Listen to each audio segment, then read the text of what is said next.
All right, welcome back, everybody. I know it's been a while, but I appreciate you coming back for the next gathering of the Gadamer Reading Group. And today we're going to be discussing Gadamer's 1990 talk, "The Diversity of Languages and Understanding the World." And we have the translator with us. So, Cynthia, thank you for joining us. Can you say a little bit about the piece and how you came about to translate it? Sure. So as I was saying before, I probably won't have much more to say than what I have, in the translator's introduction. But I guess what attracted me to the piece was just the title itself. I mean, the diversity of languages and understanding the world. Gadamer's discussions on or analyses on language and reflections on language have always really intrigued me, and I found the essay to be really I think it's organized pretty well around these, three questions that he poses. What is language? What is the world? What is the one and the many? These are, huge questions that he's repeatedly, revisiting. Um, I think what he has to say about sort of the moral and political dimensions are really interesting in this text. Just what he says and also how they could potentially be developed. So, and I think he's got some great one-liners also in this text about language being, happening, arriveness, and things like that, event. So, yeah, I think it's a super interesting language, and how he takes the biblical story kind of as his point of departure. It's certainly not a exegetical reflection or anything on that story, but the way that he puts it in dialogue with this notion of the one and the many, I think is really really interesting. So. Yeah, thanks. I mean, it strikes me as a very teachable text. Yeah. As we look for sort of things that we can give to students early on to introduce them to Gadamer, it seems like a great example. Also, it was a talk, right? I'll put in the Yeah. chat here the link to the YouTube video in case anyone wants to watch that, right? Okay, let's start like I like to start. Are there things in the reading that you are so antsy to talk about it would just be difficult to wait? Yeah, I want to talk about the reading of the Tower of Babel Okay. uh, because I object to his reading of it. But like Cynthia said, it's not like he's doing exegesis. It's kind of a jumping off point. So Mhm. it's kind of it it's hard to tell whether it's a tangent or whether it's undermining like the broader point that he makes about the unity. If we were able to unify ourselves with a shared language, does that somehow make us susceptible to, I don't know, the sin of becoming godlike when we're Mhm. not God or something like this? Maybe we should talk about what he makes of it. Because he wants to say that this is current. I mean, one thing he says is the threat in the story is the threat of a unified language, right? And the sort of hubris that comes with a unified language. And he suggests that science plays a kind of role in the contemporary society as that unifying language that is meant to solve all problems. All right, we're all coming together around mathematics, and mathematics can solve everything for us. And he thinks there's a parallel there, right? This sort of idea that unifying language is going to solve everything. Does that sound accurate? Yeah, and that's exactly where my objection is going to come in. I've got all my resources ready to just dump into the chat. Oh my word. Okay. I'm Well, ready to go go there. for that But part. are there other ways that Gadamer uses this that we want to talk about? Because it does come up Does later he too, right? does he mention the Tower of Babel in Truth and Method as well? I thought he did. Anyone got their copy here? You can do a quick search. Yeah. Even know.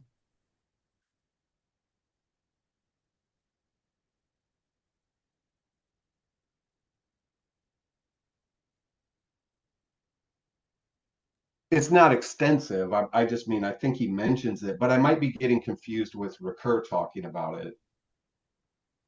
I know he does mention it in another shorter work, but I don't remember which one it is. But I've come across him talking about it. All right, thanks. I'm not getting any search results on the Kindle version. So for Tower or Babel. All right, great. Thanks, Max. That's what we need. All right, Eric, you wanna lay in and tell us what he should have said about the Tower of Babel?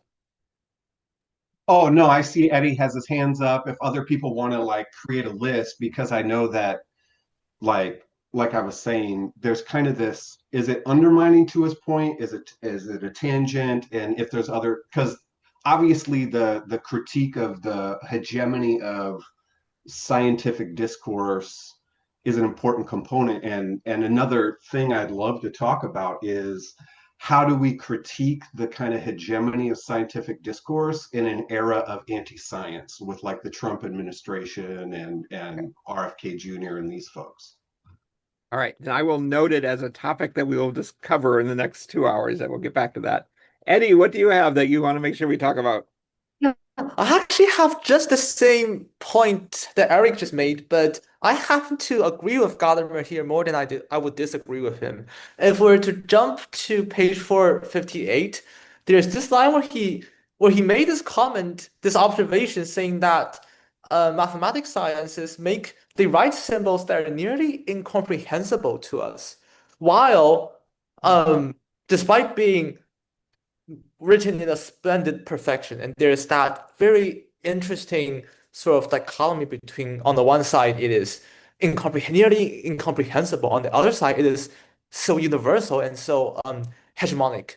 And that kind of tension, I think, provokes us to think about perhaps some of the characteristics and results of the scientific hegemony. Yeah, good. And maybe that connects what he says later about listening to an expert. Yeah, The idea is yeah. the He does expert say we can't have to listen communicate to an to us their expert. insights, right? Yeah, we have to do so in a rather um let's say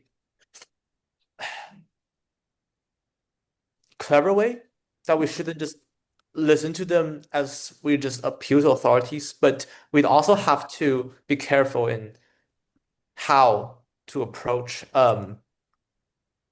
experts in our daily lives. Yeah. He says listen in an appropriate The manner. appropriate manner. Yeah, appropriate Spell manner. that out. Mhm. Okay, good. Antoine. Something I wanted to add to the list of topics to discuss is a claim he makes on 458 of Cynthia's translation. The sentence reads, "What is at issue here is how the massive feat of abstraction that humanity has accomplished through its languages, plural, involves a complete forgetfulness of language." I think it's a volle Sprachvergessenheit in the German. And I was struck by this expression of Sprachvergessenheit. I was wondering what he meant by that in the context that he is discussing. And also, yeah, just what to make of this notion. Is it, yeah, I was really puzzled. It's a genuine puzzle I have. If you look at Vergessenheit, I mean, obviously for like Heidegger is really important. And the way it plays out in Truth and Method is always either a reference to Heidegger and Seinsvergessenheit, or he talks about self-forgetfulness in Truth and Method quite a bit, Selbstvergessenheit, but I've never seen Sprachvergessenheit, or at least I don't recall it anywhere. So I wanted to unpack that if possible. And can you tell us again? It's on page 458. 458 in the first paragraph of 458, where he talks about the Greeks had one word for the non-Greeks, the barbarians, Right. babaroi, I see it just now. before that. Got it. I mean, yeah, the idea seems to be that with the multiplicity of languages, there's some kind of forgetfulness of language, and it's puzzling to me. Yeah. Yeah, that's good. Other things people would like to see brought up. Oops. There we go. Before we jump in, I just pressed the wrong thing, Antoine. Sorry about that. That's confusing. I just tried to. And okay. Joseph, point us to Man and Language if you want to track down the references of the Tower of Babel. Also, And, in Man and Language, Gadamer talks about self-forgetfulness of language. There's a Okay. pretty long discussion about it. Okay, good. Good. And also there we found a spot in Truth and Method. Do we have so do you know what he talks about there when he talks about it in Joseph? Did you look up the reference itself and see what he says about it? I do have the reference pulled up. It's been a while since I've read it, but he goes through some essential features of language, and the first one he says is self-forgetfulness. Yeah. And from what I understand, it's like when you when you're speaking a living language, you're never directed towards it as a kind of object. You just kind of forget about the words you're using as you're using them. You're living it out. Something like that, but I might be wrong. In Truth and Method, on my translation or Mhm. edition, it's at the top of 461. It's just two sentences, and he says like, okay, so is the reason for his free capacity for speech and also for the historical multiplicity of human speech in relation to the one world. When myth speaks of a primal language and the subsequent confusion of languages, this idea meaningfully reflects the genuine riddle that the multiplicity of languages presents to reason. But in what it says, this mythical account turns things on their head when it conceives of mankind as originally unified in using an original language later sundered in the confusion of languages. And that's it. And then he just moves on. Yeah. Okay. Good. All right. Other requests at the start to make sure that we get to talk about it in the next hour and 45 minutes. It's at the very end. Gadamer quotes Hegel saying, "Formative education means to be able to look at things from the point of view of another." Mhm. Um, I, Something about that doesn't quite sound very Gadamerian to me, especially Okay. when I think about like Gadamer's section on fusion of horizons in Truth and Method. Mhm. It seems like his point is that we're so limited and finite, we can't actually get in someone else's perspective. Mhm. That's what historicism tries to do sometimes, Yeah. uh, at a fault. So I'm just curious, any thoughts on that? How does that sort of idea fit with the rest of Gadamer's work? Right. The way he lays out taking the perspective of the other at the end here. Hmm. Yeah. Yes, Eric. Just another thing to add to the list on Okay. page, I would just put it in the chat too. On page 464, there's this line. Also, when you are right in the middle of the page, also when you are required to reread your own text in another language, you discover, my God, with what dreadful precision the text has been rendered. No one can understand that. And so I was just kind of wanting to like talk with Cynthia about like right, like translating discussions about translation, where Yeah. it's like, would Gadamer think that I ruined his prose, or would he think that, yeah, that works? We can start there. I mean, that's really a fun quote. Lorenzo, go ahead. I saw your hand up. Yeah, just one of the running themes is the opposition of the one and the many here, and Gadamer writes as though he presupposes an equivocation. There's the one of the scientific world versus the many, and there's the one in the sense that he speaks of the world in the sense in which he wants to distinguish from the scientific world as an objectum. There is the world, and then there is the plurality of languages. And so it's that opposition of the one world and the plurality of languages that I think might be worth discussing. Whereby one world, he does not mean the world of science. Right. Yeah, right. Yeah, Yeah. yeah. Oh, good. Yeah, that's great. Thanks for that. Good. Anything else before we jump into this line of 464 in the spirit of translation? I mean, it jumped out at me too because I've translated Gadamer. I'm trying to publish Gadamer, and I'm often when I'm translating, I'm trying to think, wait, what exactly is he saying here? Right, trying to sort of nail it down, and that's part of the point is that I only feel like I've understood it when I've managed to write it with dreadful precision. Yes, Eddie. Maybe if I can add something to Antoine, the yes. list, but I'm not sure we can get to it. Okay. There's a line toward the end about silence in conversation. There's silence in dialogue. Let me find it. It's a big topic in the Gadamer world, of course. Yeah, that the value of meaningful silence, and that he cashed this out as an endeavor of conversation, Mhm. which is typical of him. but I've always found philosophically challenging and problematic. Mhm. But if we have the time to touch upon that topic. Yeah, it's a great one. Yes, Eddie, did you want to get in? Yeah, so a clue I have for that dreadful precision Mm. is to look down one paragraph where he Mhm. says he's definitely holding the opinion that we should also use and cultivate translation as an aid, but only if we are aware that the new text must speak anew. Mhm. I think what he's trying to get at here is that doing literal, deadly precise translations is a fantasy. Mhm. What actually happens when you translate, as he always emphasizes all the time, is that you're creating something new. You're speaking a set of new argument, propositions, opinions, ideas, style, everything.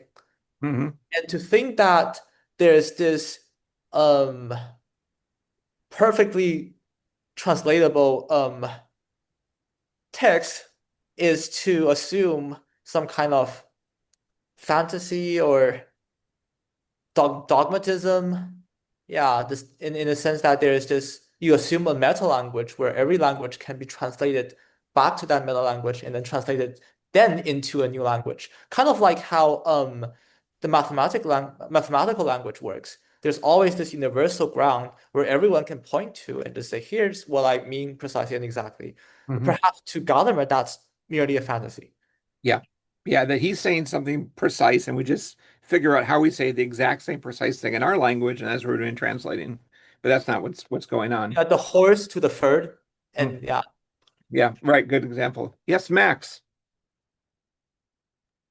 Um, I guess at one point on 462, and he just one part he says like the sciences are one big monologue, and I don't think he's saying that with like I think he's setting something up because he talks about the relation of but just that maybe if we have time like digging into how what he says in the rest actually kind of pick apart that assumption of like that's kind of the maybe goal of some like uh way sciences, but like how the actual constitution of like our linguistic constitution kind of pulls that apart as we actually live through that. So I just thought that might be Yeah. something interesting if we have time. Yeah, especially because he contrasts monologue and dialogue.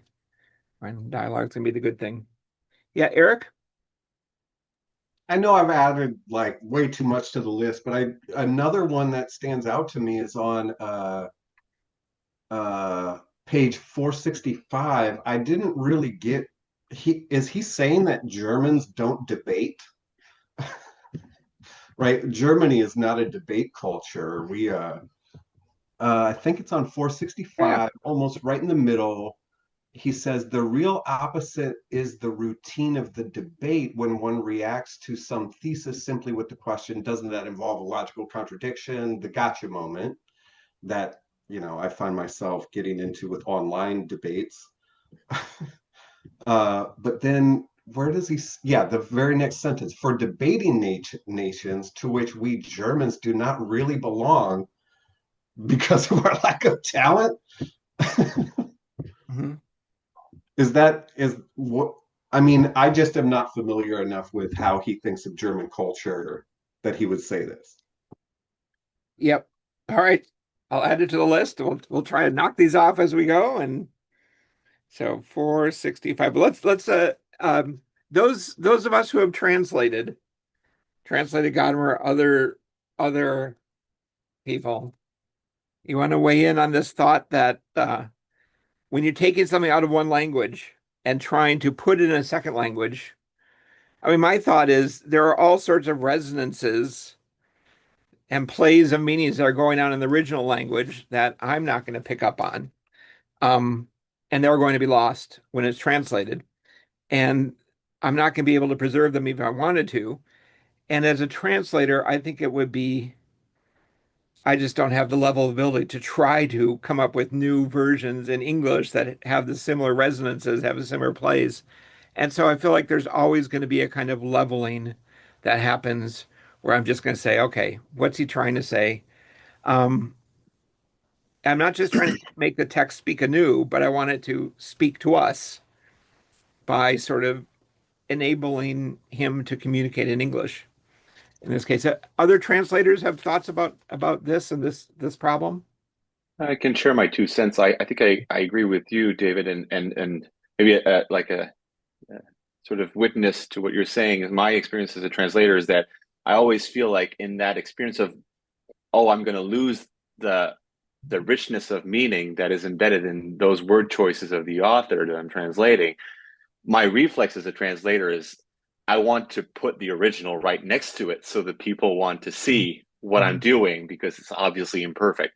Um, and that obviously you just can't do all the time. But like my vice, if you will, is to say, okay, here's a translation, but here's the original Right. all the time, if I can, be that from Greek to modern languages or from German to English or whatnot. I always feel like I'm being dishonest if I'm Hmm. just translating and not showing the original. Right. And again, yeah, you can't do that all the time, alas. But yeah, Right. But you feel like that's more fun, as if you're replacing the original with your English, and we don't need the original any longer. Right. yeah, Fair to which say. is obviously false. Yeah, Yeah, obviously false. Can I just say, I thought there was this is John Garner. I thought Yeah. there was a parallel to the way that in the Babel story, languages have to be pluralized and particularized. Mm. And the work of the translator, you have to understand that you're entering into a particular language. And so you have to be willing to um, know that that's what you're doing and make choices in and for that particular language and what you can say, um, and that you're excluding other options. So yeah, I think those 2 points almost run in parallel. Like what he's doing with the Babel almost seems to run in parallel with the point about translating. You have to translate into a particular language, and you have to own that that's what you're doing. Hmm. Right. So you reckon it, you realize you're not reducing diversity in this moment. I mean, like Eddie said, it's not like, oh, now we've got triangulation where we're just finding two different ways of saying exactly the same thing. Yep. I And think too, yeah, Dave, Cynthia. you always, or at least for me, I'm always trying to do it in conversation with others. So like the idea of just sitting alone and translating is I think a bad, for me, it's a bad idea because I'm not a native speaker. And so, what I try to do is I always have at least one native speaker read my translation, and not just a native speaker, but someone who knows, philosophy pretty well, and in particular, hopefully, something of Gadamer, because there's all kinds of things, like you said, all kinds of like Mhm. sayings that come up that unless you speak the language or have been in culture for a while, that just aren't going to register, that can sound really strange if you translated it very literally. And I think it's also a practice that just takes time. I mean, if I look, you're always in progress as a translator. Some of your earlier things that you've done, you look back and you think, that was really Right. not so great, and then you realize, okay, this is much more smooth. And as I have actually learned how to speak the language, Mhm. and spent some time in country, and that really helps, because you start seeing it's not so much just like here's this one word and here's another word, but you see, oh, this is a as they'll say, ein feste Kollokation. It's a fixed collocation, it's a fixed statement, or a fixed, not statement, but like phrase that Germans say. And so it just starts becoming a little bit more natural, but it's never going to be like perfectly natural. Yeah. Right. Yeah. Of course. Yeah. Jim's got his hand up. Oh, sorry. I didn't see you, Jim. Yeah. Sorry. Go ahead. Yes. Thanks. Raise the hand anymore.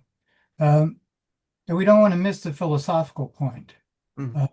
Uh, Gadamer, one place, I think, in Truth of the Word, says that every translation is a betrayal. Mhm.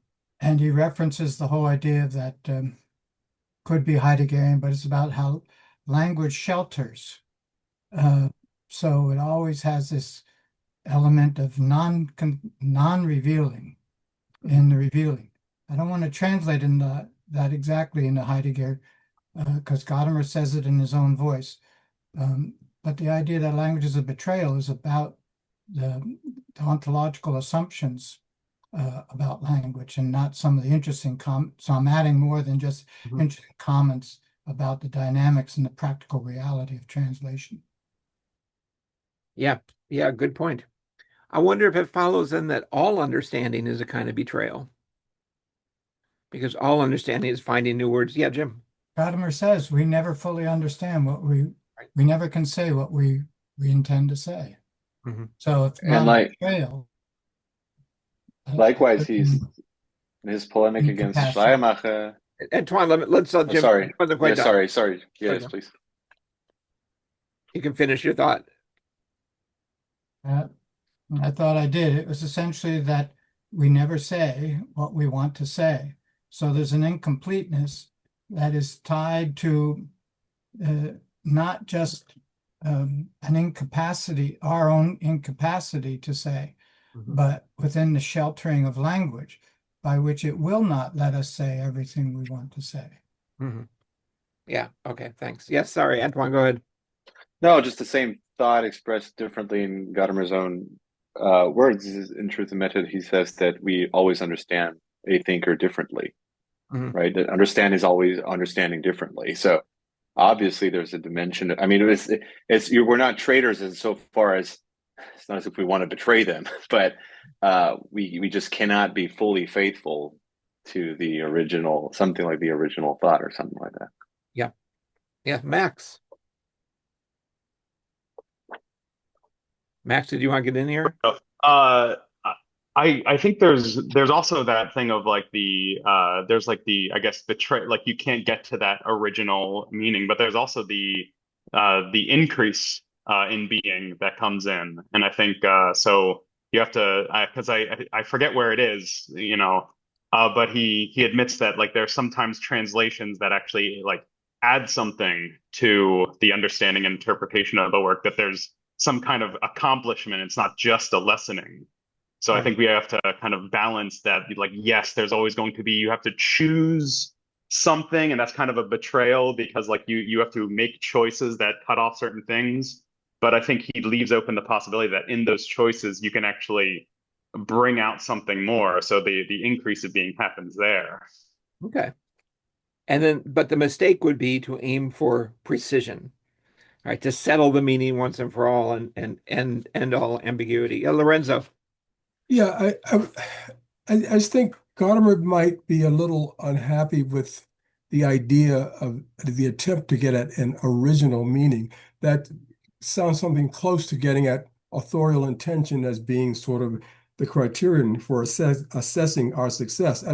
I think Gadamer would push back against that meaning is something that meaning is an event, as opposed to a stable thing that's out there for us to capture or not. So I don't want to lose sight of that. It seems, yeah. Yep. Good. Thanks. All right, let's cross that one off our list and move on. Let's talk. No. I still have a question for Cynthia yet. All right. Like, when you were translating, did you feel like if Gadamer were to see this, he would be happy with it? Like, I'm trying to think about you personally, right? And that kind of like it's sufficient for publication, but I'm still not quite happy with it, right? Like this sort of thing. Was there any of that going on with the because to me there's like this reflexivity with translating about translation. Like it's always kind of slippery in that. And so I was just asking like for a more personal kind of reflection on that. I don't know. I think I'm going to disappoint Nathan. I just didn't have any thoughts like that. Sorry.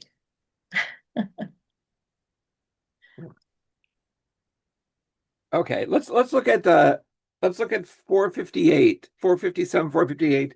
Antoine's question about the forgetfulness of language. We've already talked about the self-forgetfulness of language that he talks elsewhere about, where we just sort of get caught up in language. We're no longer reflective about it. We're just sort of living through it.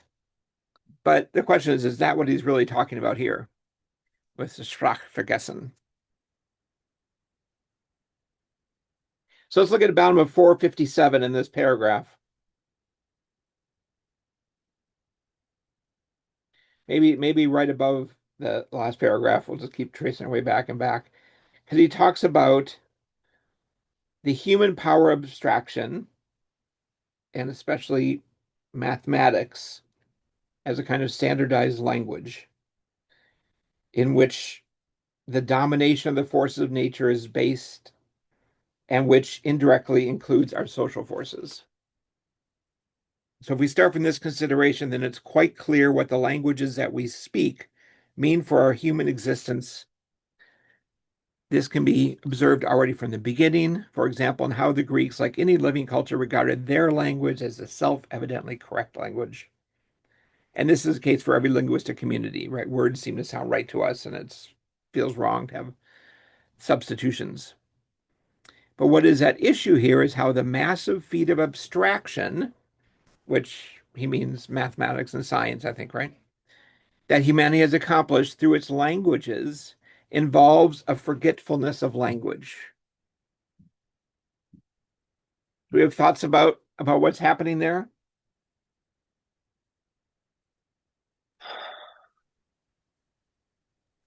I heard the sigh. I heard someone sigh. Oh, that's Antoine. Is that you, Antoine? No, I No. think no, I don't think I sighed, but I mean, I'm still confused, but I think so I looked up quickly. There are at least two other instances where he uses that same exact word. It occurs in text and interpretation, and as well as in destruction and deconstruction. Okay. And like quickly, the idea in text and interpretation is that when we are speaking a living language and are really embedded in it, we don't have that language thematically before us, so we are not seeing it. We're just doing it. We're living it, right? And I think that's completely right. So that's what the meaning of forgetfulness of language is there. I'm a bit more confused about why he ties this with first the multiplicity of languages, and second the what he calls the massive abstraction. What does he mean by abstraction there? Because for me, it's quite the opposite. To look at our language that we're speaking as a grammarian, say, or as a translator who's working out the structure of a sentence, right? This is a bit abstract. We're not in the pre-theoretical living out of the language, but rather in its objectification in some way. And so you could argue that this is the abstraction. But it seems like here he's talking about the fact that we forget about language while we're speaking it is an abstraction. And I'm not just more questions for now. Let me just point out in this paragraph, right, this one sentence that we're struggling with, if we removed it, the paragraph would just flow very normally. Or you hear a word in another language, it doesn't feel quite right because we call them horses, and fair doesn't have the right sort of sound in our ears. And then he talks about how the Greeks referred to everyone who didn't speak Greeks as barbarians. Right? That just seems like the next thought you would make. And so why this one sentence stuck in here? Well, I would also massive feat of abstraction. I think I would also push back a little bit on that thought. This failed horse example he uses several other times across different texts on languages, and every time I'm like, I know for a fact that failed seems a bit odd to me because I have not spent enough time in Germany, but I'm a French native speaker, and for me, horse doesn't sound at all weird. Yeah. Okay. Not at all. Yeah. So, and it's not my native language. So, Right. so what does that say? I'm not sure. Yeah. I understood him to be saying, well, and Cynthia, correct me. I understood him to be saying something more like, which discourse is the discourse of intelligibility, right? Like if I hear terms in Sanskrit and I say, oh, that Sanskrit word means this English word, and then everybody's like, oh, now I'm satisfied. that it's does horse means third, or does third mean horse? And which is the language that is being translated into versus that's how I was reading that. Mm-hmm. Because why was it posed in that specific order rather than the inverse order of third means horse? But I think my point is that Mm-hmm. it's really possible for them to be identical and to put them in any order and doesn't make any difference. If you're fully bilingual, then it's doesn't feel so strange. Is that it? I guess, but he's making a point about this native. Mm-hmm. I mean, Gadamer was, he was fluent in many languages. So he had that experience as well. But he's still maintaining the point that there's a native language, Mm-hmm. and then there's something odd about the other ones. But I'm still puzzled about the whole. Eddie, why don't you get in here? Yeah, so my understanding goes to the last line of the last full paragraph, starting from the starting point of spoken languages.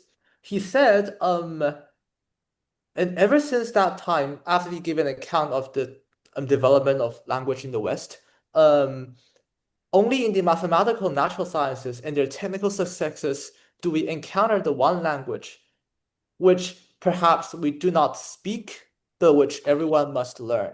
So I think the abstraction hones into the idea of a language we don't speak but must learn.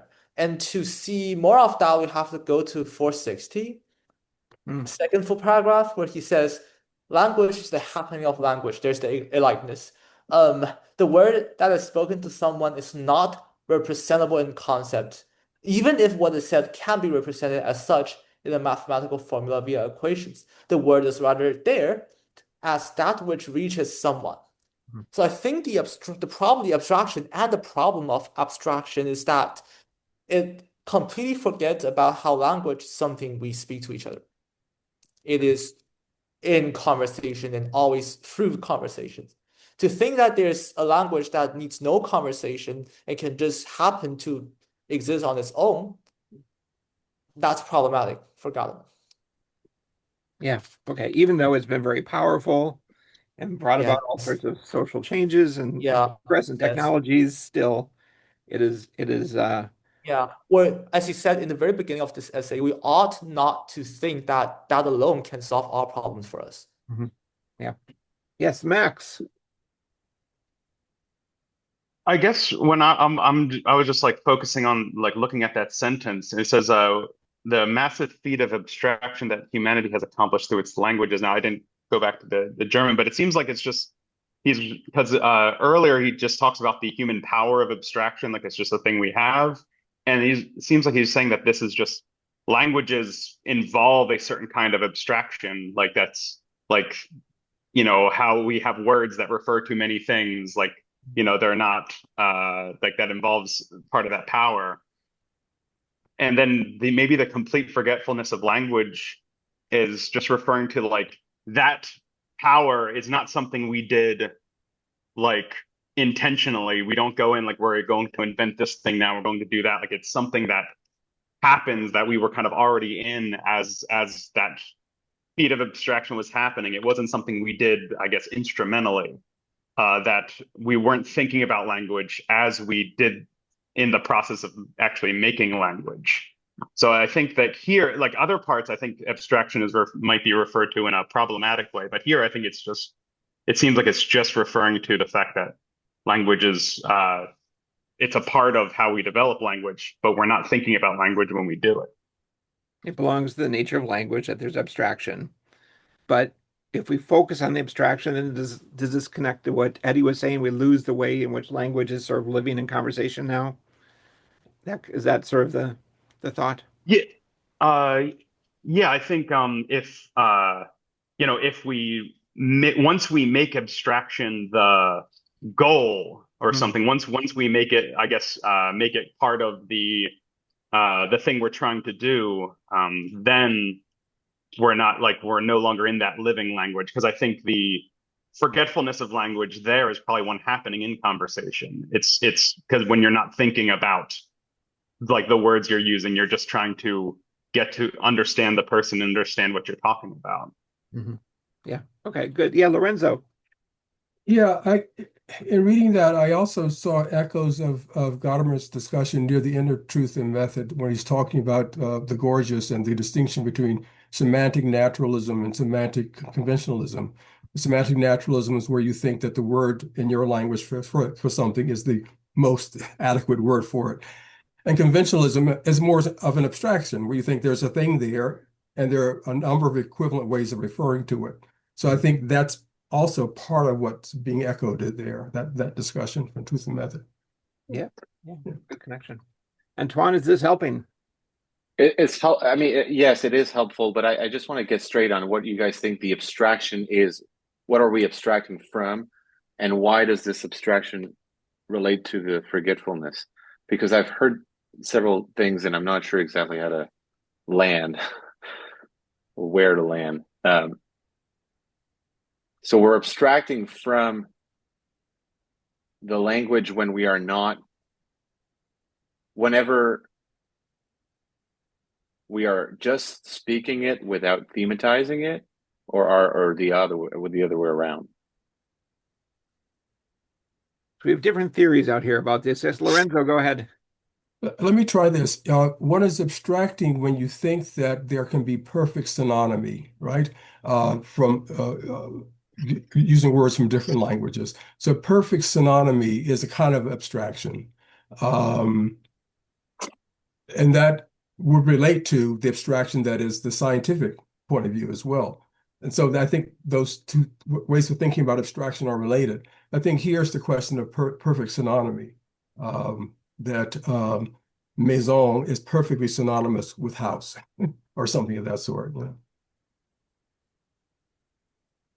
That's an abstraction. Mm. And by abstraction, what we mean here is that it's probably that we're cutting off something. We're not just making an abstract idea, but we're cutting out something, right? I think so. Yeah. Mm-hmm. Just if I could contextualize or build on that, the way that, so this ideal of perfect synonymy is a product of a propositionalist kind of ideology of how language works, because we wouldn't imagine that there's a perfect translation if we did not already have this kind of abstract propositionalism, as if our linguistic expressions are mere representations of the deeper true thing, which is the proposition. And then there can be mathematical equivalents. And so that propositionalist kind of, or that centering of propositions in our conception of what language even is already an abstraction from the question answer context of dialogue. Okay, that's really okay. So reading this alongside the Cradle's discussion in Truth and Method is helpful. Thank you very much. Just one last thing, maybe. Is there the idea that with the multiplicity of languages, we have an increased risk of falling prey to this kind of abstraction, or not? Because he seems to relate it to the development of languages plural in the history of humanity. It's an abstraction that humanity has accomplished through its languages, durch ihre Sprachen. But why are you putting it as falling prey, as if that's a problem? But I think that what he's talking here about, this complete forgetfulness of language, is he's warning us that we're forgetting something. Oh, I thought the goal was to forget language. That's when you're actually speaking. If you forget that you're speaking a language, well, not good to forget language. So that's the way I thought. I thought that, so in Text und Interpretation, I think that's the way he takes it. But alongside Lorenzo's reading with the Cradleus and like the idea of perfect synonymy and the natural semantics, etc., it looks like this is a mistake. At least in Truth and Method, it's a theory that he thinks is erroneous about language. right? Mhm. Yeah. Yes. So on Lorenzo's reading, this forgetfulness of language here is not a great thing. I agree with that. Yeah. So I think that what is forgotten is, in some sense, the value of the diversity of language, the living diversity of languages. Mm-hmm. And the abstraction, which is only made possible because of language, is an attempt to find either a universal language that says everything, improves everything, explains everything, Mhm. yeah, and sees the differences among the languages as a kind of failing, Mhm. or maybe even It's, nonsensical. They're saying something so different, it's just nonsense. It's blah blah blah blah blah blah. It's rhubarb. Sort of. it's just very interesting if the idea is that the diversity of language is what leads us to increasingly make the mistake whereby we forget the living diversity of languages. And I think that's a plausible interpretation, but Yeah. Yeah. Um, Cynthia, go ahead. Cynthia, thank you for raising your hand. Yeah. So, Antoine, were you thinking of when he's speaking of languages here that he's just limiting it to like, French, German, etc.? To me, I was seeing him saying like the language of science as well is included in that. And so his previous, statements. And so it would be much okay. broader. Right. Mathematics too. Yeah. I guess I was thinking about like languages like French, Greek, etc., because of the immediate context where he talks about horse and pferd and the barbarians and strings of syllables, etc. But maybe, I mean, that's I a think very that interesting. the previous paragraph, right, is where he's, I think, Yeah, yeah, yeah. he's talking about science, and then he also uses the term abstraction. Abstraction. Yeah, yeah. Very, yeah, yeah. Absolutely.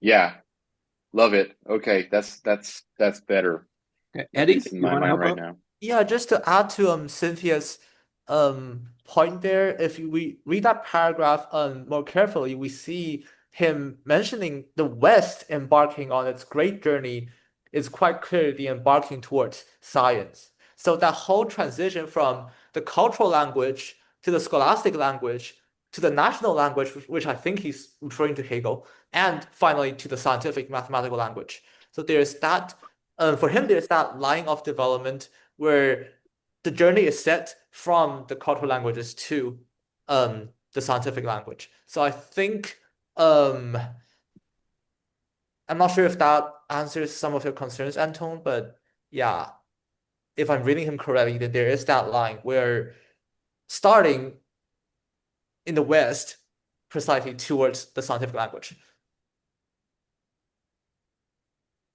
Maybe just to add one more thing to that, he constantly uses that word Einheitssprache, and sometimes I translate it as standardized language in that context. And so I was seeing that as well as kind of his play on the one and the many. He seems to play on the one and the many in many different registers in this text. And so that's another, sort of play on that science language is that one, that, Einheitssprache that is trying to reduce everything, flatten everything, freeze language, fix it, this into this univocity, et cetera, which takes away what Eddie was saying before about the sort of the living conversation of language. And yeah. I'd love to transfer over to the one and many question. I think we've got this. At least we made good progress on this, Antoine.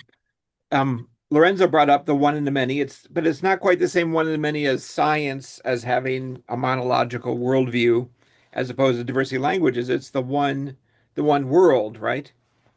Versus the plurality of languages. Lorenzo, do you want to bring that up again, and we can try and make some progress on that one many? Yeah, well, in 464, he just says I put next to the world horizon in which we live, the language horizon, and this is the plurality. So where else does he? But the suggestion is that there's a way in which we can talk about the one world, but only about a plurality of languages. And I thought about that somewhat in a way which I would think about text for Gadamer is that in a way, sort of the meaning of the text is what emerges in a situation of interpretation, so that'll vary. But nevertheless, what we think we are getting at is the meaning of the text. So what is the text whose meaning emerges or not? And it's almost as if the text, and maybe the world, I'm thinking, is something like a regulative ideal that is it's an intentional object. Um, but that intentional object has to study something like a regulative ideal, and that would be the one, and then the many would be the languages from whose vantage point the meaning of the one emerges, and that's what I was thinking. Yeah. Yeah. I mean, it's in the title, right? The diversity of languages and understanding of the world. Oh yeah. Okay. And it's on Yeah. 460. Yeah, and Yeah. It he comes up does on talk about 461 a number of places. It's the Yeah. world he repeated. does talk about the regulative ideal of the world in Truth and Method too, right? Like there's yeah.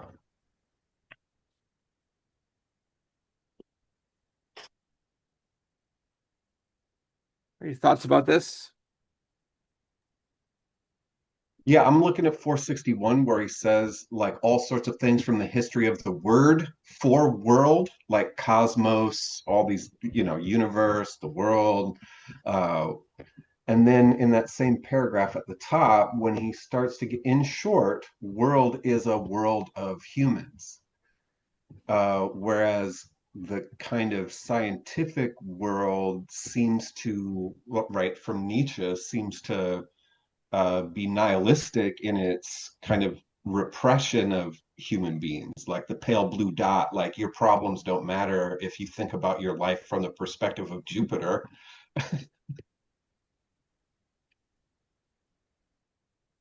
Yeah. So Yeah. what about talks about worlding on Mhm. 463, right? Or it worlds Die as Welt something. weltet. Maybe I'm not sure if that was quoted already, but I think it's relevant to the present discussion. At top of 464, where he talks about horizons. There's a multiplicity of horizons, which we should not reduce by any special contrivance of unity, Einheitsmechanik. If we think about at least our, maybe not the world, but or at least our experience of the world as one of fusion of horizons. I mean, I think this is a really important sentence for clarifying a mistaken view of the fusion of horizons.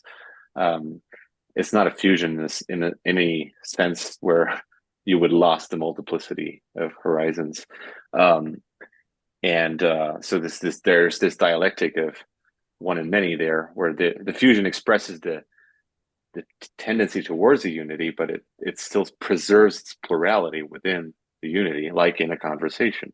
Um, so I think that's just relevant. But there was another passage I wanted to bring into this, and I can't find it right now. I'm sorry.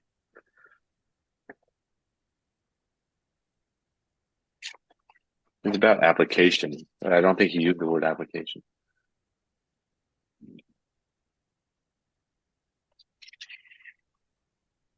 He does talk on 465 about a pluralistic world and talks about the kinds of worlds in which we move through. But that might mean something like the world of academia, these sorts of worlds. No, he literally says, or Cynthia translated him to say, on page 464, the academic world. Yeah, okay, thanks. Right. But is there a sense in which all the worlds must form a world, the world, if nothing else, Yeah, one in many. as a One in many. regulative sort of sense?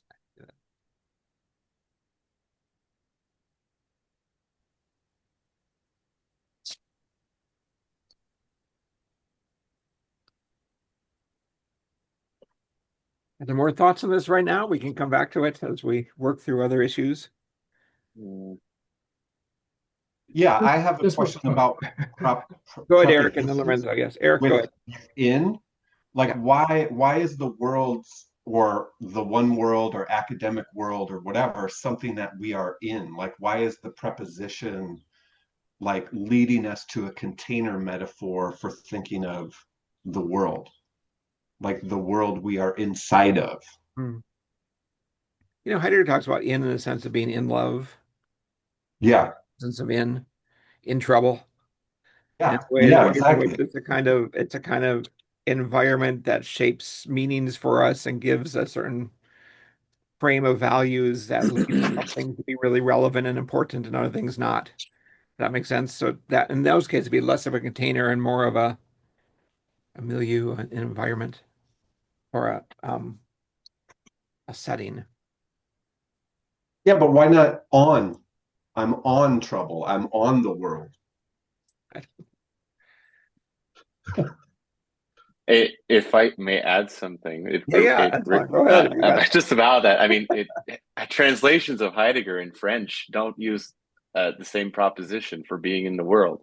Really? They say être au monde, which is like being to the world or something like that, Hmm. and creates a whole mess, as you can imagine. It's just a sorry, it's nothing No, further no, than that's that. good. Yeah. Or something like poetically dwells the human upon the earth. It's Hmm. not that we dwell in the earth, but we dwell upon the earth. Yeah. Yeah. Hmm. Okay, Lorenzo, back to you. You had something to say Yeah, before? I think he wants to maintain a kind of a Heideggerian view of conception of world. I mean, it's sort of a context which gives meaning to practices and sayings, and the world as a regular ideal would kind of be not something that's already here, but in a way something that gets forged and gets woven perhaps eh, as a result of the various fusions of horizons that take place as persons attempt to understand each other. So and that's said to take world to be one, or even tradition to be one for Gadamer, even though there's a plurality of languages. Um, Okay. yeah, So it's a regulative ideal. yeah, yeah. One.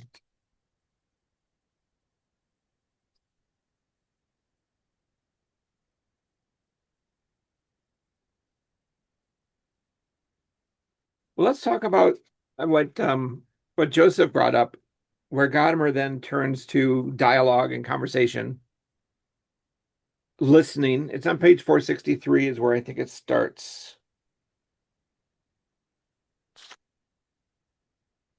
Some of the choice quotes that Cynthia talked about. Um, on 463, the one that begins with Heidegger, whoever listens to the other always listens to someone who has his own horizon. Everywhere we are faced with the same problem, we must learn that in listening to the other, the real path opens up along which solidarity is built. It's exactly the opposite of this Tower of Babel story, he says. Um, so Joseph, do you want to restate your concern about when he talks about, giving the other new hearing, appealing to the other? I think so. It's on the very last Mhm. page that I was kind of tripped up. Yeah. It's where he quotes Hegel and saying, "A formative education means to be able to look at things from the point of view of another." And then he says at the very end to his audience that he hopes they can acquire a formative education to understand another from his perspectives.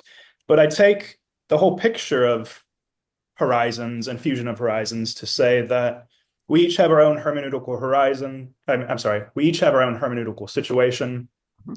that comes with limitations, which is the horizon.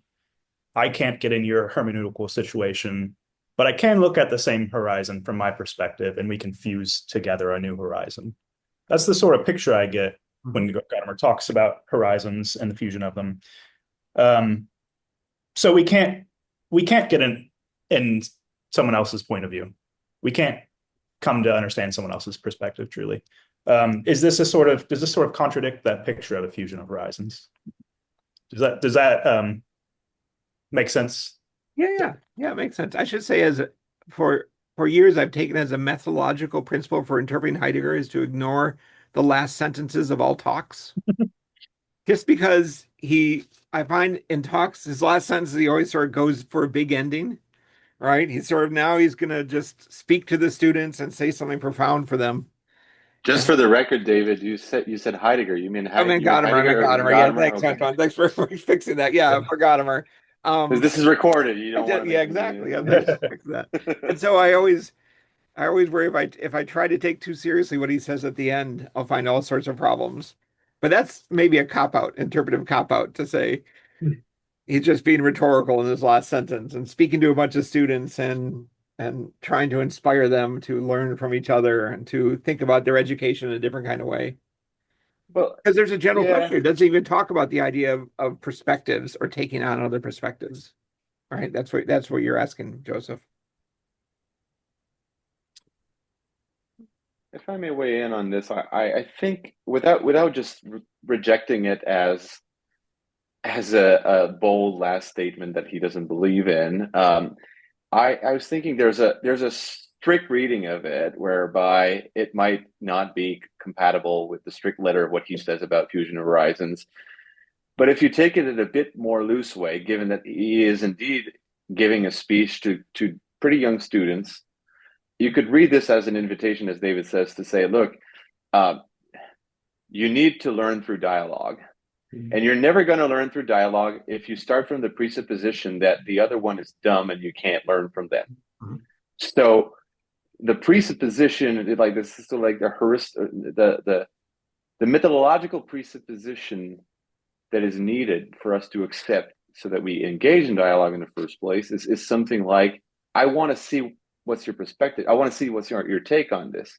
As earlier, I was like, I'm confused by this passage. I want to hear your thoughts on it so I can get something out of it, which is not to say that I want to be in your mind. And I don't assume that I can, but yeah, your perspective is helpful and I want it, right? So that's how I read it in a looser way. Yeah, that's helpful. Maybe that resolves the issue. Isn't there some like memeified quotation from Aristotle that says something like the sign of an educated mind is being able to consider another person's perspective or something like this? Isn't that like a thing that gets circulated among Einstein or something like this that someone never actually said, which makes sense. Yeah. Well, I don't see how you would word that out in ancient Greek, so it's probably a contrivance of a very liberal translation. But yeah, possibly. Max, go ahead, Max. Actually, well, from what I remember, at least I think it's the Nicomachean Ethics. He says the mark of an educated person is to like demand of the subject the amount of precision that it allows. And that might be like what we're kind of dealing with here is like if you're talking about looking from another person's point of view as like get their exact like everything like pointed like like in a sense you have have it as an object and you have taken it in. We can't do that. But from that maybe the more broader sense of like pretty much what we're doing here, asking each other questions, like yeah, we do find each other's point of view. We take on another person's point of view. It may be our like there's like there can be something identical even if there's a difference in that it's something I take on and not exactly what you have.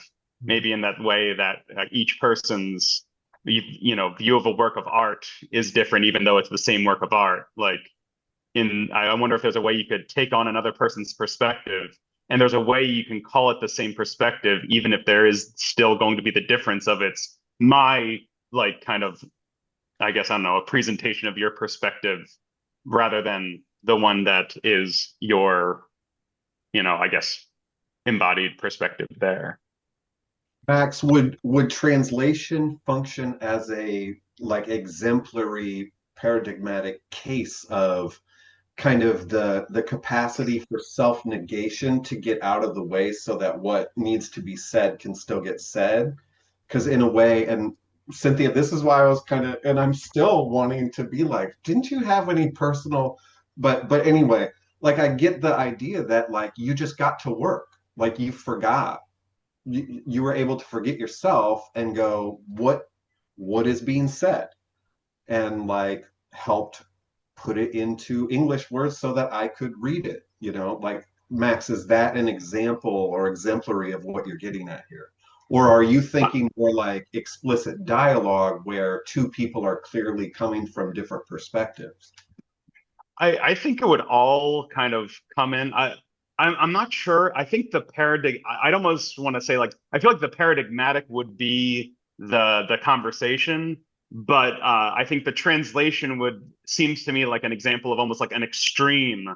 Like we take that to a certain extreme, which shows us something about it, but it all comes back probably to that living conversation. But I think to me everything blends. Like when I'm reading, like it all kind of comes together. Like it's not something you can separate. But I think the paradigm would be conversation, but the translation, like this, would be like a bigger example of. But that's how it's kind of melds together in my brain.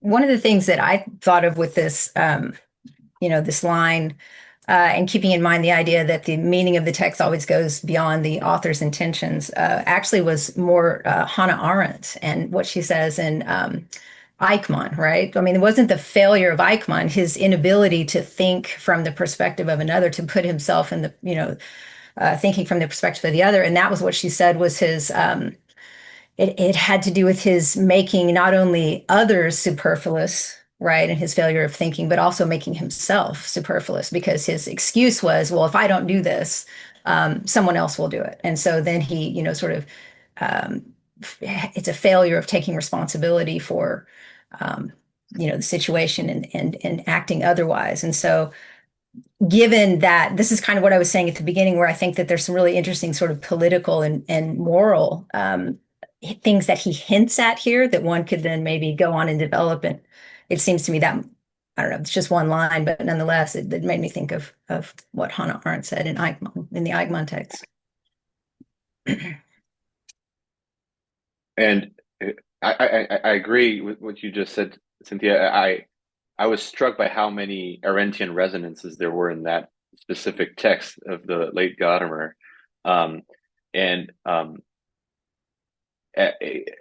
the case of the Eichmann, she also thinks that there's a defect of like not being able to consider the other, but also the inability to consider the other within oneself, so that there's a non-dialogical thinking in those very problematic characters like Eichmann. And I think that Gadamer would also agree with that point. It's the refusal of dialogue. It's the monological. Very interesting.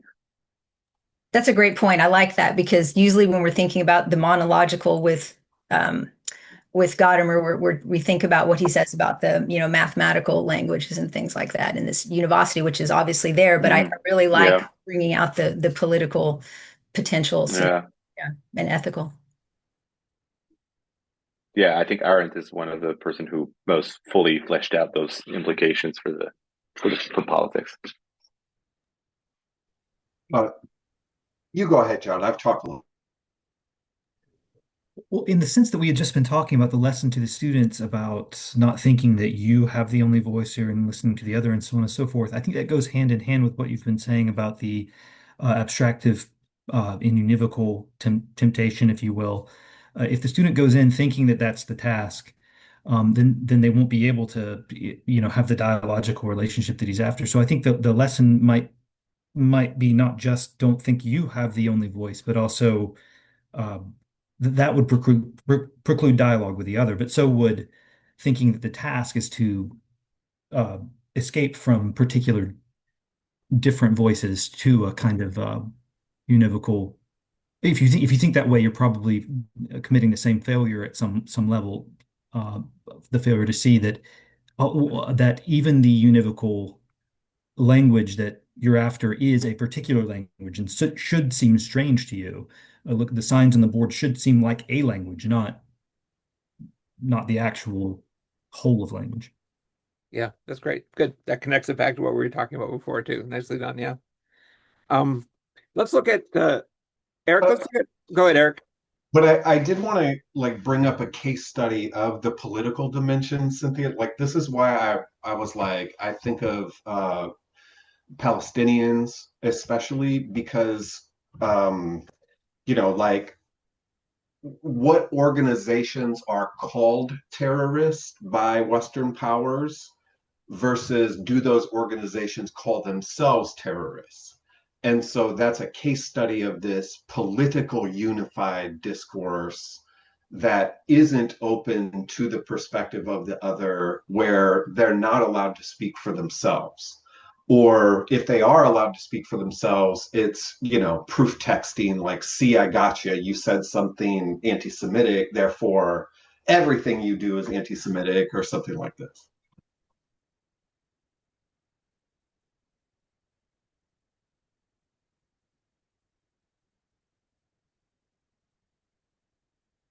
I want to speak to that. No, I mean, can people afford to speak like that? I mean, given state sanctions, I was speaking with somebody recently who's not even allowed to say the word diversity in their classroom. Hmm. Well, let's look at 465. There's since we're near the end right now anyway, and there's two things in this paragraph that people have asked about. So let's take a look at this paragraph. He says, in the view of the leveling of information technology, whose accessibility in our social life will likely expand, it is even more imperative to cultivate language in its most distinctive possibilities. So before this, he had talked about the pluralism in which we live has a truly productive significance, but there are all these things that try to pull language toward a kind of homogeny. Newspaper German, for example, or the information sciences or science in general. And we need Sorry, to what page, David? I'm looking at 465, the paragraph that Thanks. begins in view of the leveling. Thanks. This includes, and this is our way in which we're going to cultivate language in its most distinctive possibilities or push back against the leveling, finding the right word, and learning the value of meaningful silence. The entire endeavor is called being in conversation. So that was one quote earlier that we were going to try to clear up. And then it goes right from there to talk about Germans who are not a quarrelsome people. All right. They don't just get in debates for the sake of debating and then sort of technological debate style, pseudologic, no sophistry, but they're concerned about defending the conversation and its power of truth. Lorenzo, go ahead.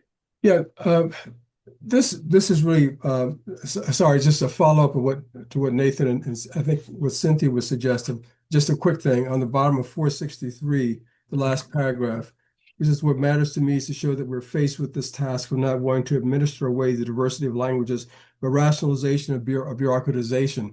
When I read that, the first thing that came to mind was sort of the expunging references to DEI as a form of bureaucratization, which is a totalitarian approach to language of the sort that I think perhaps Nathan and Cynthia were pointing to. So it's just a follow up to that kind of political discussion. Yeah. Yep, right. The technological too, the searching of Right. Yeah. yeah. Yes, Eddie, go ahead. I actually had actually didn't really get what he's saying when he said finding the right word and learning the value of meaningful silence. I had four guesses in total. He Okay. could be talking about making yourself more literate. So literacy is one of them. Being more cultured, or at least more ingrained within a culture. That's the second. He may be also referring to protreptics, the way of leading people into inquiry away from sophistry. Or is he talking about phronesis, which requires one not only to know what to say, but most importantly, when to say? I think there's a lot of, like many Gadamer essays, he has a lot of very condensed one-liners that simply needed to be expanded. And then when that goes on to his discussion on the debating nations, I actually think that he's referring to the Greeks, the ancient Greeks, who are known for their for how vigorous they debate, but also known for their lack of genuine conversations and discussions.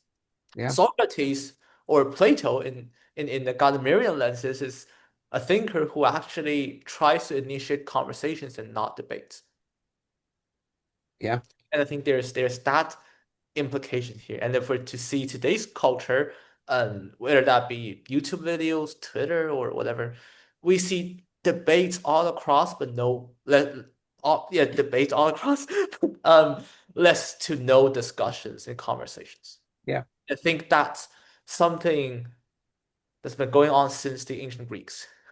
Yeah. Right. Oh, great. Eddie. Okay. That's terrific for both of them. Yeah. Joseph, what do you think? Sorry. As for the right word, I forget where it is Gadamer says this, but in one of his other works, he says the nature and life of language is the undistilled desire to find the appropriate word. And he characterizes the appropriate word. He also mentions it somewhere in here too. It's the word that reaches the other. Hmm. And then when we see this here, he says, finding the right word, this is called being in conversation. And then he contrasts this with debate, where the right word, like, watch Charlie Kirk or someone like that. Like the right word is going to be the word that shuts up the interlocutor, the person that they're speaking with, not the word that reaches the other. I don't know if that helps what you're saying at all, Eddie, but I think in that's our what came to multiple mind when he was choice, talking about. Definitely, that definitely, was C in our multiple choice of Eddie's four. That was the word Yeah. which invites conversation, right? Wasn't Cool. that C? That was the idea, right? It greets them and invites them to participate in conversation, as opposed to, do we have to choose between C and D? We talk Right. about phronesis as having a certain sort of wisdom Right. to know what's right and what's not right to say. Yes, Max. I was thinking of things Gadamer has said about rhetoric in its kind of like in its fullest sense, that it's, because I think when you take rhetoric, like when people normally think of rhetoric, they think of it in terms of like debate, like saying the thing that's going to shut down your opponent, saying the thing that wins the argument. But when Gadamer talks about like rhetoric in that kind of more universal sense as I think the kind of art surrounding using that word, that right word for the person you're in conversation with. And so I think maybe rhetoric is the thing that brings together C and D. It's kind of the art that's being used by phronesis to invite the conversation, and that's kind of at least that true like sense of I guess rhetoric in that the universal way he talks about. Okay. How about the value of meaningful silence? Is that just the silence of listening? Shut up and listen? That sort of silence, or is it something else? No, I really that stood out to me as well. I mean, just the fact that he says it's both. I mean, it's that ongoing struggle of trying to find the right word. And he says in many places in his writings that we're never going to be able to find exhaustively the right words, which is not to say that we can't find adequate words to talk about our experiences so that they can be shared, but the and silence and then he connects that to conversation, and that made me think that he's tying in something like embodied listening, so that it's connected to Sprachlichkeit and this broader notion of language, that when you are in a conversation with someone, it's you're looking them in the eyes, you're showing them with your facial expressions or your body language that you are fully there and fully engaged. And he sees that just as much as a vital aspect of true living conversation as saying words. And sometimes saying just too many words is actually not a conversation at all. Yeah. Yeah, good. You're making me think of like those popular like ways, the new or the last 20 years, the new models for like talking about relationships where it's like anxious avoidant, right? And so like avoidant silence is it's meaningful in one way, but like I was taking meaningful not as like the significance of the silence in the moment, but like what's the phrase that's being translated there right before silence, the qualification on silence? What page is it again that we were finding this? 465. 465 right in the middle. We're all sort of scanning. Like, are there other connotations to that meaningful to where it's not like an outside observer could tell what the significance of that silence is? Like, avoidant silence is technically meaningful, but it's not a part of like an ongoing dialogue type silence that we were just talking about, like the struggle to communicate versus the avoidance of communicating. I'm sorry, I'm still having a hard time It's finding. Where is it on 465? it's on 349 in the original German. Oh, okay. The All right. phrase is das Gehört. Vielsagende Schweigen. Thank So you. it's Vielsagende more like Schweigen. it's not like sinnvoll. It's more like it says many things, literally. It's a silence that says many things. Mm-hmm. It's vielsagende. Okay. Yeah. So not that I disagree with the translation, but it's helpful to look at the German here, indeed. Like the additional connotations of it. The polyphonic. Yeah, I mean, I think that would go with Mm-hmm. what you're saying, if I'm understanding Nathan, just looking at the German, right, just in a literal sense, right, that you could have the silence like I was talking about, and you could also have the silence that you're talking about. Both of them are meaningful because in a community, right, of language speakers, we understand what those silences mean. I mean, the fact that you're communicating that I'm giving you the silent treatment or whatever. I mean, but that has to be understood. I think that the body language part of that is always understood in community. And so it would be very similar. That's another political dimension for me because, right, like the refusal to negotiate, right? I'm thinking about all the like ways that, we could talk about Sudan or Congo. It's not just Gaza that's experiencing like genocidal level destruction, but that there's this kind of meaningful silence in the sense of refusal to participate in further dialogue about it.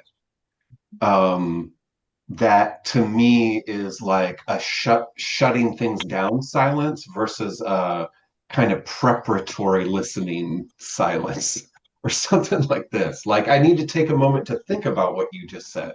What I meant by meaningful is not good, but meaningful in the sense of intelligible. It's intelligible. Yeah. Mm-hmm. I want to jump in on that because I for some years as a kind of Platonist, I have been struggling with Gadamer's insistence that there are probably no limits to Sprachlichkeit, and he seems to think that silence is part of linguisticality.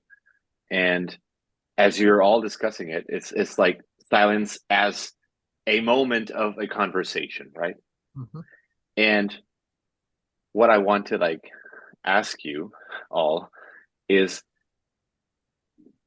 why would it not be meaningful, say, to invite a silence of understanding of something that is ineffable, that is prompted by dialogue, like a dialogical assent to forms, suppose, and the moment of silence is just a moment of understanding that has been prepared by the conversation, but that need not go back to the conversation because it's just been intuited in silent contemplation, say.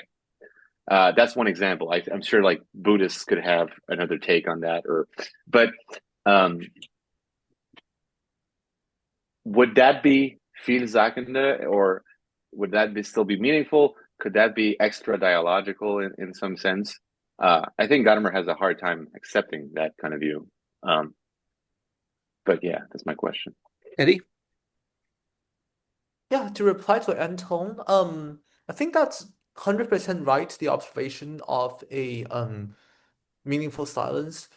Isn't that always a part of a holistic conversation where you often have moments where you're struck in awe and you're like, oh, now I need to give more time and thought to this. Now I have to leave myself to silence, go to contemplate, think about what's going on, and then perhaps return to a different, a new, a an updated conversation, let's say. So yeah, of course, there's that. There are always going to be moments where we have to put a stop into in a conversation, else, to use Cynthia's word, we will roll on into what I call as just babbling. And just it will no longer be anything intelligible because you're just uttering words. To make sure that the words are actually being, meaningfully delivered, silences thoughts. The owl of Minerva spreads its wings only at the coming of the dusk. So that's always a part um of a genuine holistic conversation. Yeah.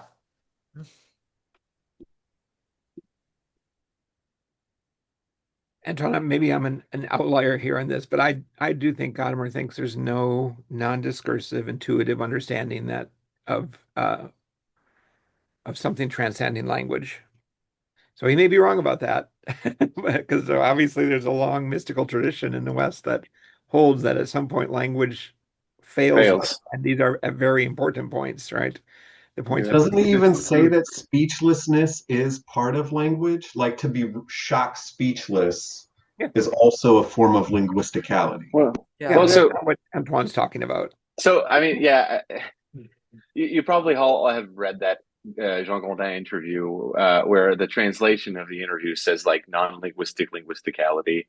Um, but it's actually it's non-wordy. It's unwörtlich Sprachlichkeit. Mhm. So that I think has brought some confusion in the discussion. But but still, I agree with you, David. I think that's my problem is not so much that I find an ambiguity in Gadamer. I think that I'm struggling with Gadamer's view. Right. I have a different experience of things where if I'm teaching Plato and I want my students to get a sense of what like a form could be, and I'll do like the method that Plato lays out in the seventh letter, which Gadamer loves, by the way, and we're going to go through the steps, the name, the image, the definition, and then I have to stop talking Right. and Yeah. I have to let them have the experience or not. Right. And the purpose of this is not so that we can come back to conversation. It's just that they see it. Mhm. And Gadamer, I think, would say, no, the purpose is that then you're going to bring this intuition back into the conversation. And I think that, yeah, he says he's a Platonist as well, of course, but Of course, that's but right. of a But he different also kind. says that Plato is an anti-Platonist. Yeah. He was no war kein Platoniker, but then there's the rest of the sentence that people erase. He's not a Platonic that divided the two worlds. That's what he says. Yeah. So, but right, I think But the idea of I'm thinking out loud here. This is very discursive, very Gadamerian and non-Platonic. But um, this Vielsagende, I did not check the German before now. It's interesting. It's a very interesting way of spelling it out. Because he could have said sinnvoll, and that's not what he chose to write. It's a silence that says many things. right. It's Zagen is in there. That's what I think. Yeah. And also das treffende Wort. Isn't that literally the word that meets? Something like that? I mean, it's got treffen in it.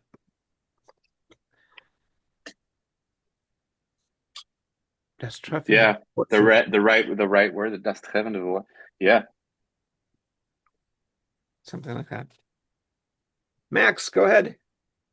Yeah, I was wondering if with the thing with language, like you're talking about, like with Plato going up into, that kind of space that seems beyond language. Like I remember Gadamer mentions Theoria and the Theros, like the person who goes to the religious festival and brings back the account. And I wonder if how Gadamer would continue as like, yes, you have that moment of insight that seems to go beyond word, like that's like you don't have the words for there's something is just there's kind of not revealed, but like in the kind of natural sense, like, something is being shown to your mind in some way. But then you kind of, as a human being, you have to kind of come back to the community, and that's the place of language, and that's where you have to give an account of it. And like in some ways, that's a part of understanding too, that like in bringing it to words, not that the other part isn't a maybe a kind of there's understanding there as well, but like the human understanding always comes back to it, or else in some ways like it's gone once you kind of come back down into the normal world. You have to do it again. So I wonder if that the theoros, that kind of ancient Greek pilgrim, if you will, going to the religious festival, coming back where we get theory, kind of shows maybe where Gadamer has his view of how the forms come into it in that seeing. Yeah.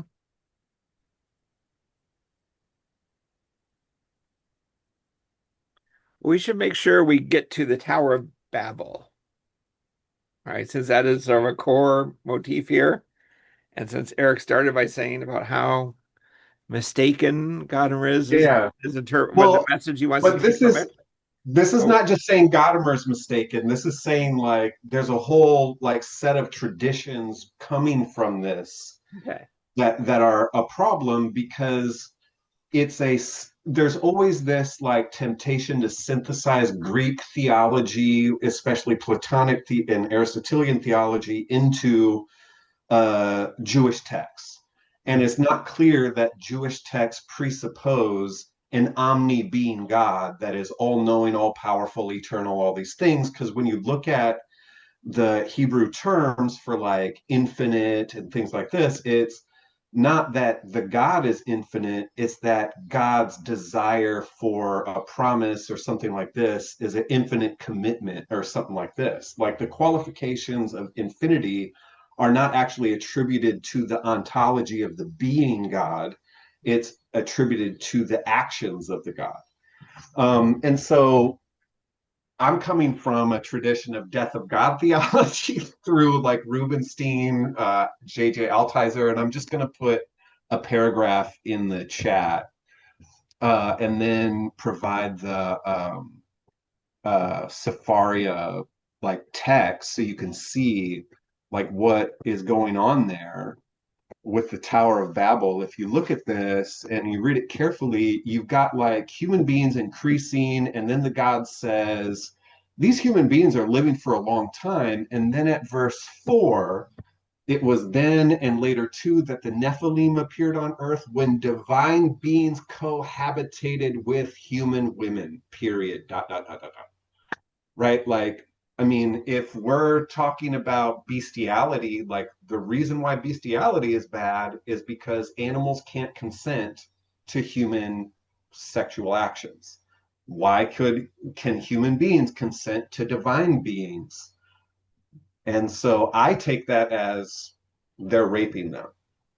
And then all of these human beings, all these monsters are being born from that. And so the God then creates the flood, wiping out. The God seems to be saying he regrets humanity being made on verse 6, right? With a sorrowful heart, but why are humans the problem? They're not doing anything wrong. It's these angels that are raping. I don't want to keep using the word because I don't, but they can't consent. And so this is a problem. And so this flood is not because human beings did something wrong. It's because the divine beings are doing something wrong. And it just let's get to 11 and the Tower yeah of Babel. yeah. And so You're doing a lot of buildup, and there's a lot going on. So then why would human beings assault the heavens? It's because they want to replace the God, and the God can die. There's like a verse, Genesis 15 with Abraham, where Abraham cuts a deal with the God by like cutting carcasses. If you know this passage, that's where cut a deal comes from. And the thing that walks through the hallway of carcasses is a symbol of the divine, meaning the God is saying, if I don't follow through on my promises, you can kill me, meaning that that God can die. Because if that God can't die, then what's the point of that promise? So this is another instance where the human beings are like, F this guy. This God can't be trusted because this God is going to let angels do all of this horrible stuff.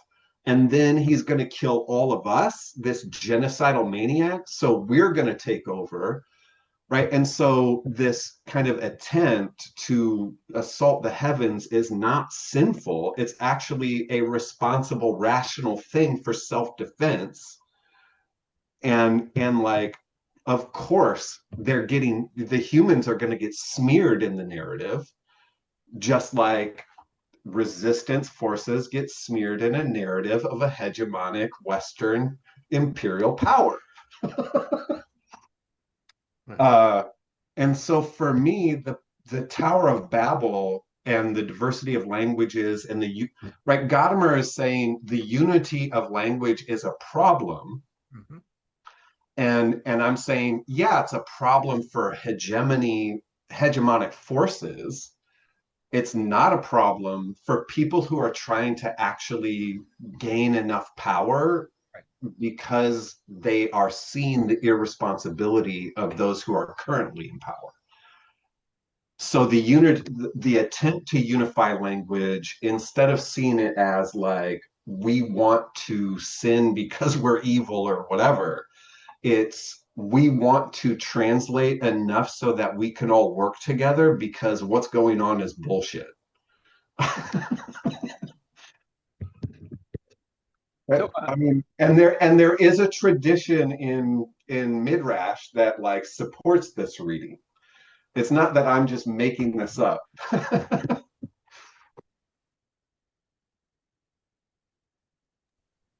Yeah, but isn't Gadamer's point here asking us to turn our direction into the question whether we are immune from the temptation to use our powers in disproportionate ways? I think that's where the real gist of the Tower of Babel story lies, is that would we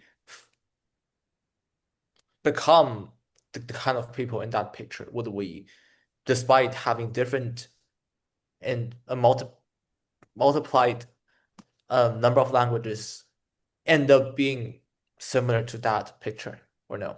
I think that's yeah, what School Gadamer is trying to get at here. He's not that interested in the story itself or the Jewish tradition.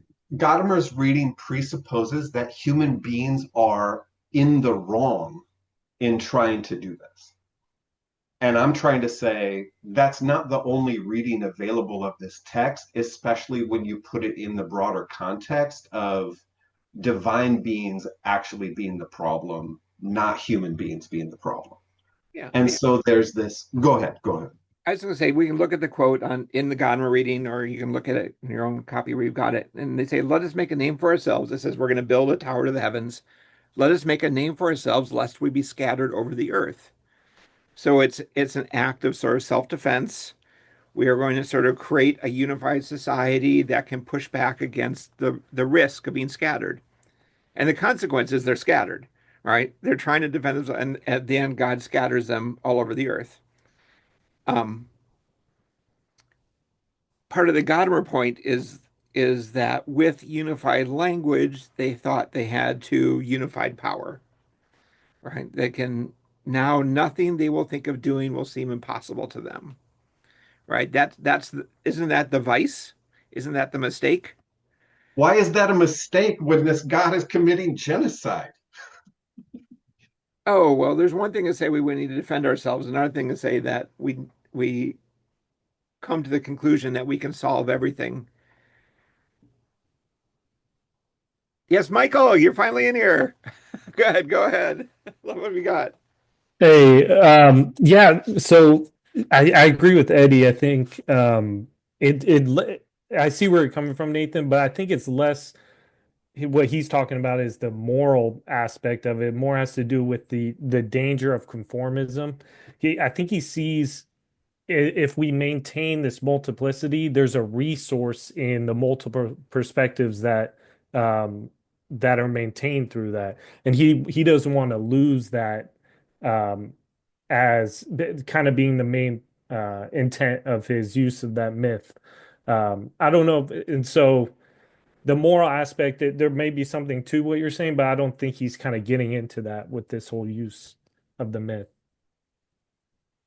Now, the way that I'm reading Gadamer and I'm understanding him to be saying the unity is the danger and the hegemony of the scientific discourse Mhm. is what's partially problematic in our bureaucratization of our lived social solidarities, and that we still do need social solidarity, but we don't need the unity of mathematical linguistic hegemony to create that. What we need is translation to create that, or dialogue to create that social solidarity.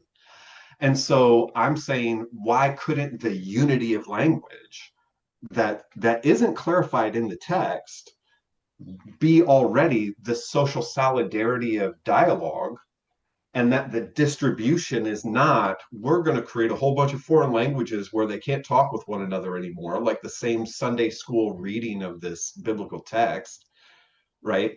It's this, Gadamer is repeating the script that we got from Sunday school. This is the reading that we get, right? And all I'm saying is we don't have to read it that way. And in fact, this rereading might actually support his main point about solidarity being more important than scientific hegemony.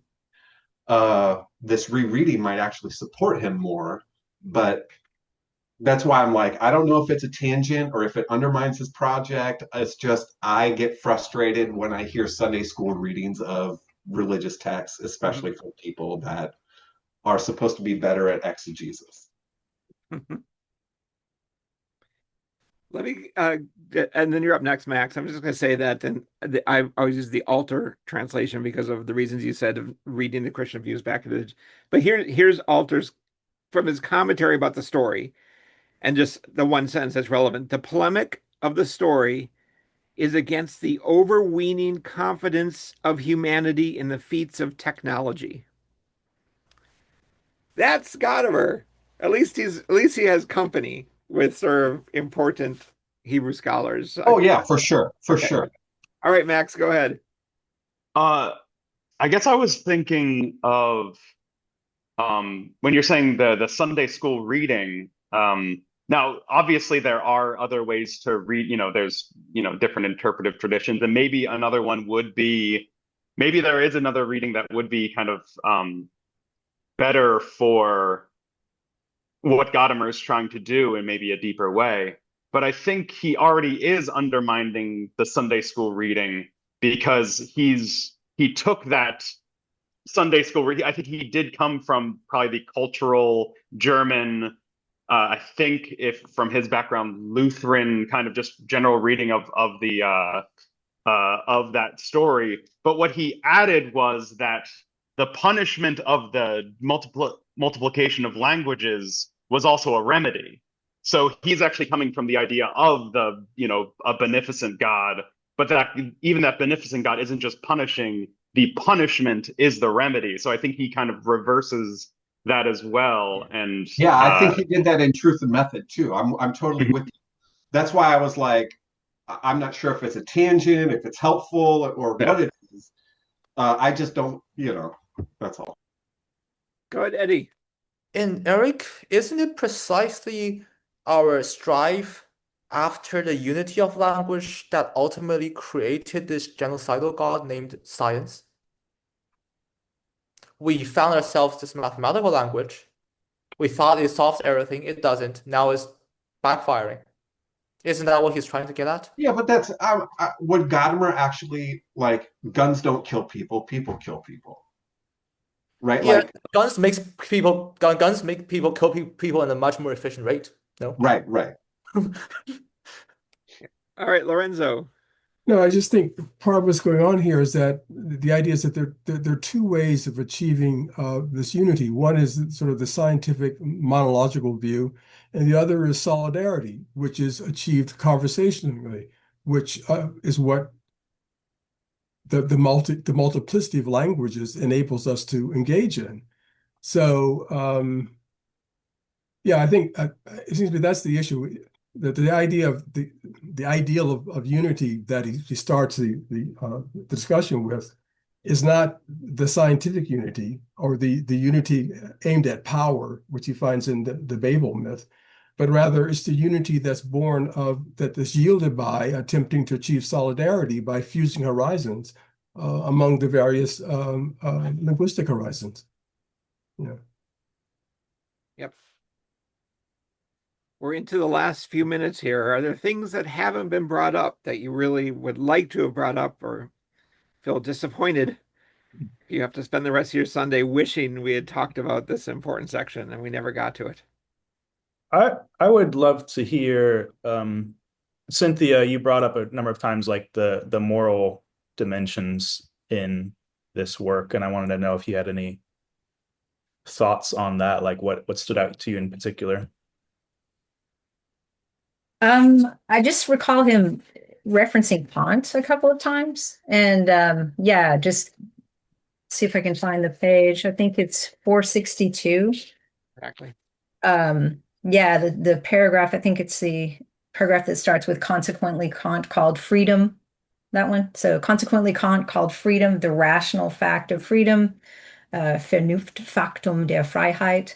This means that it is unavoidable for us as beings who want to understand ourselves and who are in this sense rational beings, that when we have the choice, we attribute the decision to ourselves. Kant never claimed that there is ever in reality an action done purely of free will. I mean, he goes on, but just he goes on to talk about all of this being at the very last sentence there. All of this has been founded on the famous categorical imperative in Kant's moral philosophy. And so just, yeah, the whole idea of science not having all of the answers, this, but that what we have to turn to or what we need to keep in mind, he says, is the human factor, right? And I take that to be the moral, sort of dimension, ethical dimension, that we can't just, what is it, second formulation of the categorical imperative, where we have to treat others as ends and not as mere means. And he references Kant. I think it's also in Truth and Method where he also highlights that same part of the categorical imperative. And so there's kind of an interesting Kantian, maybe a little bit ethic. I don't want to go all the way. Of course, he's not a hardcore, categorical imperative person, but nonetheless, he does seem to find some resonance there. And he also finds resonance with Kant's thought when it comes to his aesthetic thinking. Yeah. That's helpful. I was also thinking in the next paragraph after that, he says, what does it actually mean to understand oneself in the world? It means to understand oneself with another, and understanding oneself with another means understanding the other. And this is meant in a moral, not a logical sense. And it does seem to me that like that seems right. I kind of wish Gadamer said that more. He doesn't often talk about the moral force behind understanding. Um, is that kind of rare for him to discuss that?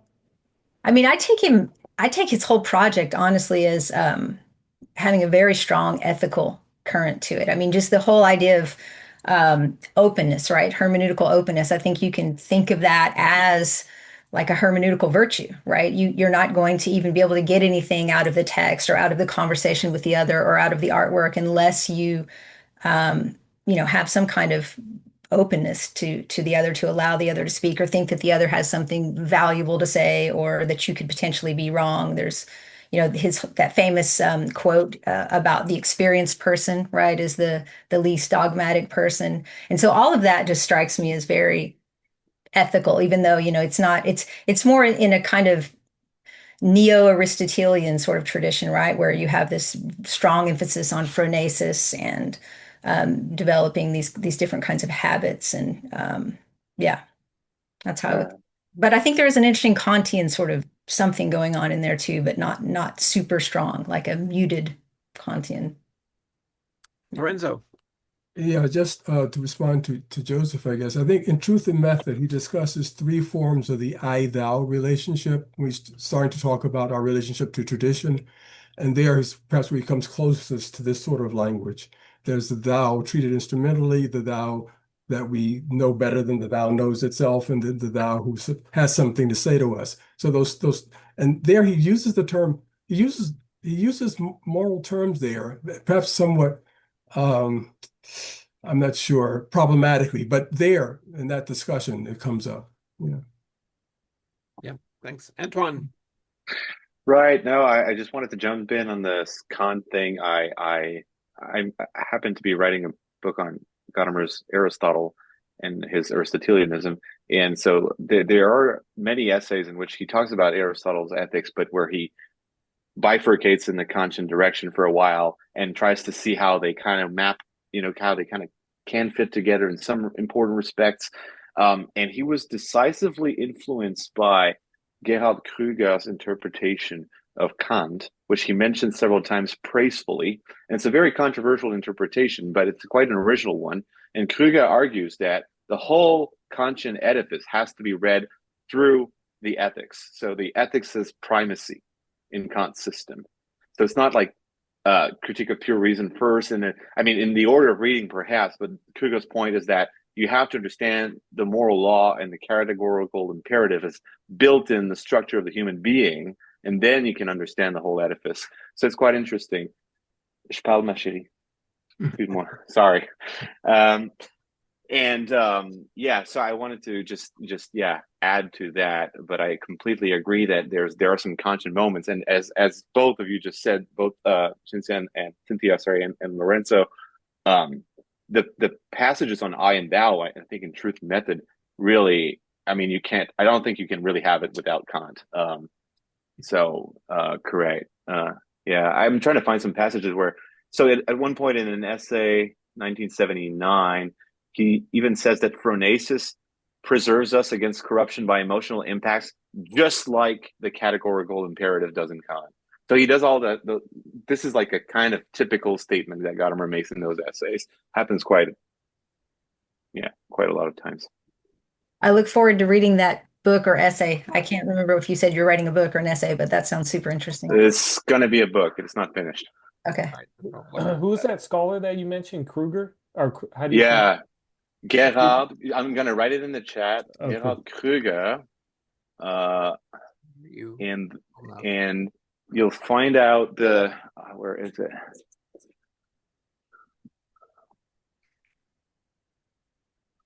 Yeah, I don't know where I put it in my own library, but it's called, I think the book in German is called Philosophie und Moral in der Kantischen Kritik.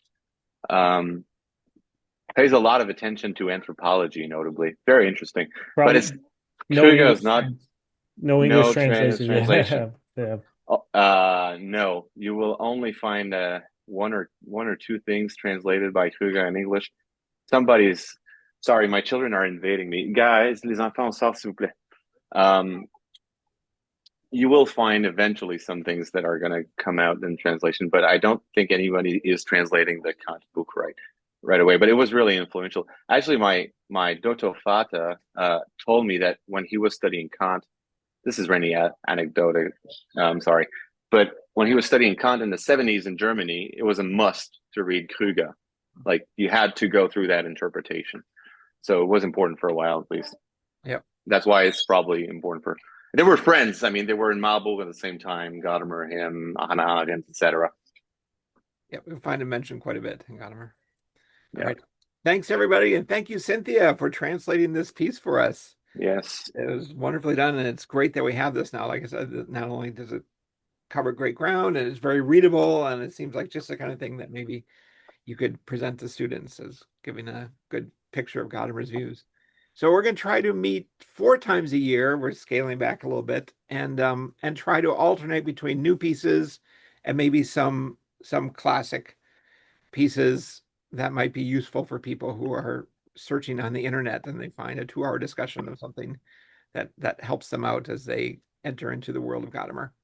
So the next meeting will be in late October, early November, and I'll send an email out soliciting suggestions of things to discuss for that meeting. Okay. Thank you, David. Thanks, everybody. Thank you all. That was great. Thank Bye. you. Thank you.